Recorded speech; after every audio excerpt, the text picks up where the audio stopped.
పీపీఎఫ్లో ఉమ్మడి ఖాతా సౌకర్యం లేదు. కానీ భార్యాభర్తలు వారి వారి పేర్లపై వేర్వేరు ఖాతాలను తెరవచ్చు. ఇద్దరు సంవత్సరానికి ఒక్కొక్కరు 1.5 లక్షలు జమ చేస్తే ఆ సంవత్సరానికి మొత్తం పెట్టుబడి 3 లక్షలు అవుతుంది. వారిద్దరూ సంవత్సరానికి 1.5 లక్షలు అంటే నెలకు 12,500 పెట్టుబడి పెడితే 20 సంవత్సరాల్లో మొత్తం పెట్టుబడి 60 లక్షలు అవుతుంది. 7.1% వడ్డీ రేటుతో చక్ర వడ్డీతో ఈ మొత్తం దాదాపు 1.33 కోట్ల రూపాయలు అవుతుంది. అంటే భార్యాభర్తలు కలిసి హాయిగా లక్షాధికారులు కావచ్చు. అది కూడా ఎటువంటి మార్కెట్ రిస్క్ లేకుండా. పీపీఎఫ్ పెట్టుబడి త్రిబుల్ పన్ను ప్రయోజనం సౌకర్యంతో వస్తుంది. పెట్టుబడి పన్ను రహితం, వడ్డీ పన్ను రహితం, మెచ్యూరిటీ మొత్తం కూడా పన్ను రహితం. అంటే మొత్తం 1.33 కోట్ల రూపాయలు మీదే అవుతుంది. ప్రభుత్వం ఒక్క పైసా కూడా పన్ను చెల్లించాల్సిన అవసరం లేదు.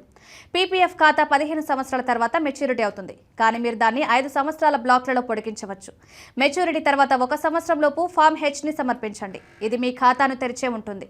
మీకు వడ్డీ కూడా లభిస్తుంది. ఈ పొడిగింపుతో మీ నిధి వేగంగా వృద్ధి చెందుతుంది, కోట్ల రూపాయలకు చేరుకుంటుంది.